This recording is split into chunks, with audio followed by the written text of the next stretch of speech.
Kamu tahu nggak? Banyak orang kaya dunia, ekonom top, dan investor besar sepakat kalau tahun 2030 bisa jadi salah satu titik paling penting dalam sejarah ekonomi manusia. Mereka bilang begini bukan buat menakut-nakuti, tapi karena mereka melihat pola yang sama persis seperti krisis-krisis besar di masa lalu, dan pola itu mulai muncul lagi hari ini.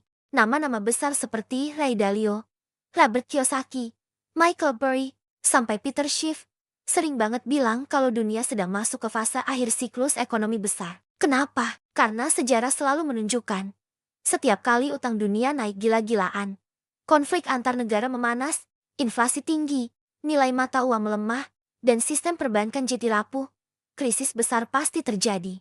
Pola ini persis seperti sebelum Great Depression tahun 1929, krisis tahun 70-an, krisis Asia 98, sampai krisis global ke 2008, dan sekarang, semua tanda-tanda itu kelihatan lagi. Bahkan kalau kita lihat sejarah kekaisaran selama 500 tahun terakhir, polanya juga sama. Ray Dalio menemukan kalau semua kekaisaran besar dari Romawi, Ottoman, Inggris, sampai Soviet, jatuh karena 3 hal. Utang yang terlalu tinggi, inflasi yang tidak terkendali, dan konflik internal atau eksternal. Menurut mereka, dunia sekarang sedang masuk ke fase yang sangat mirip. Jadi 2030 ini bukan akhir dunia, tapi bisa jadi akhir dari sebuah siklus ekonomi lama, dan awal dari sistem yang baru. Lalu, apa sih yang sebenarnya mereka khawatirkan menuju 2030?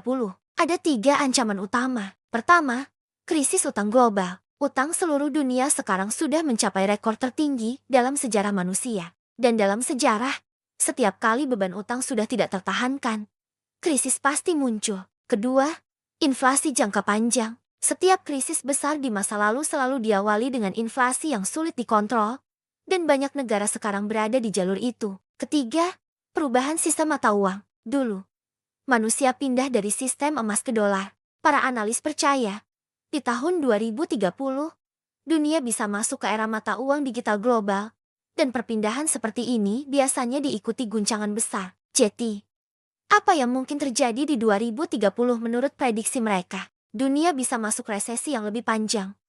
Membeli rumah akan jadi makin sulit. Nilai tabungan kita bisa tergerus inflasi. Banyak bank kecil bisa gagal. Dan negara-negara miskin makin terjepit. Di sisi lain, bisa jadi akan muncul mata uang atau sistem keuangan baru. Dan aset seperti emas atau Bitcoin akan semakin dicari. Ingat ya, ini bukan menakut-nakuti. Ini adalah pola yang selalu berulang setiap 80-100 tahun. Tapi yang menarik, orang-orang kaya ini nggak panik. Mereka justru mempersiapkan diri. Kenapa mereka bisa bertahan? Bahkan lebih kaya saat krisis. Karena mereka sudah tahu polanya. Biasanya, mereka fokus memegang aset tahan inflasi, membangun pendapatan dari banyak sumber, mengurangi utang konsumtif, terus belajar skill baru, dan yang paling penting, mereka selalu menjaga uang tunai untuk menangkap peluang besar yang selalu muncul saat krisis. Karena bagi mereka yang siap, krisis bukan cuma ancaman, tapi juga kesempatan terbesar. Intinya, para orang kaya tidak sedang meramal kiamat ekonomi. Mereka hanya membaca pola sejarah yang sudah terbukti selama ribuan tahun. Dan sejarah selalu berkata, krisis pasti datang. Tapi akan selalu ada yang bangkit menjadi lebih kuat setelahnya. Jangan lupa like, komen, dan subscribe ya, agar kamu tidak ketinggalan cerita-cerita ekonomi penting lainnya. Terima kasih sudah menonton.